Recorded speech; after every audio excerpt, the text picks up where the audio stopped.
అమ్మ ఎప్పుడు చెప్తుండేది, నేను మహారాణినని, నన్ను ఒకరోజు ఒక మహారాజు వచ్చి తీసుకెళ్తాడని, అతన్ని బాగా చూసుకోవడమే ఈ జన్మకి నా బాధ్యతని. అతని కోసం ఎదురు చూడటంలోనే ఎన్నో రోజులు గడిచిపోయాయి. నాలో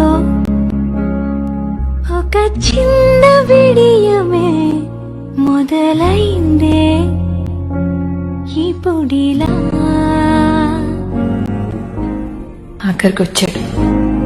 ఏంటో ఎప్పుడు లేని అలచడే నీ వల్లే నాకిలా.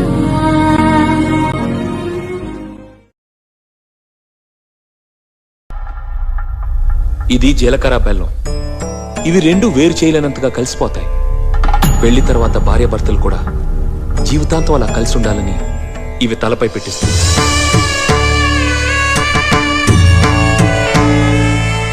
ఇది మంగళసూత్రం.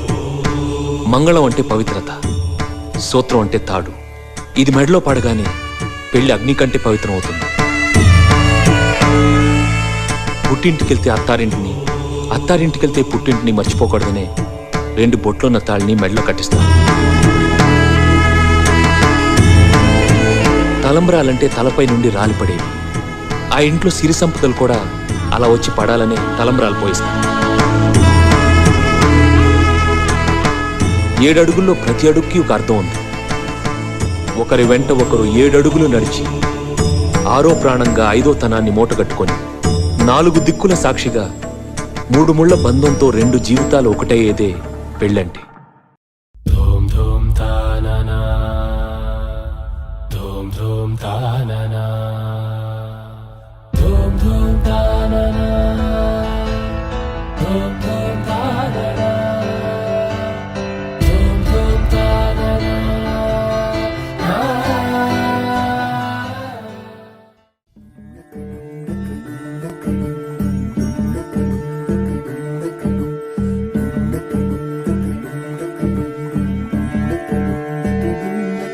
నెలరాజుని ఇలరాణిని కలిపింది కదా సిరివెన్నెలా.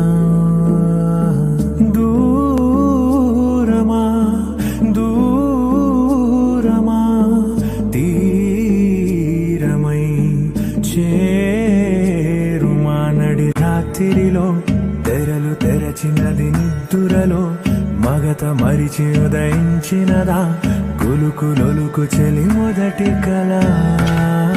తన నవ్వులలో తళుకు తళుకు తన చెంపలలో చమకు చమకు తన మువ్వలలో జనకు జనకు సరికొత్త కళ.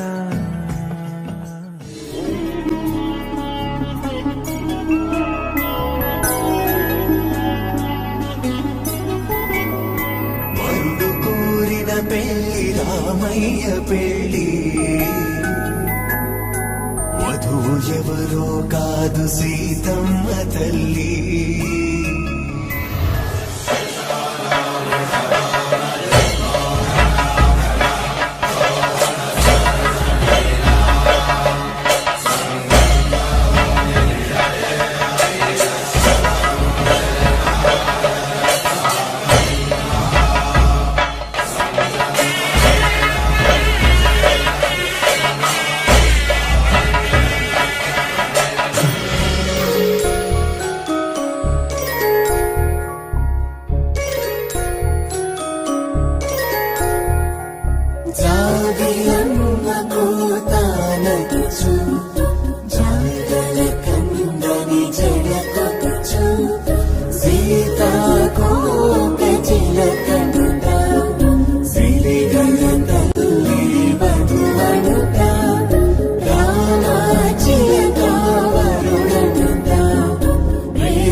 రోజెన్నో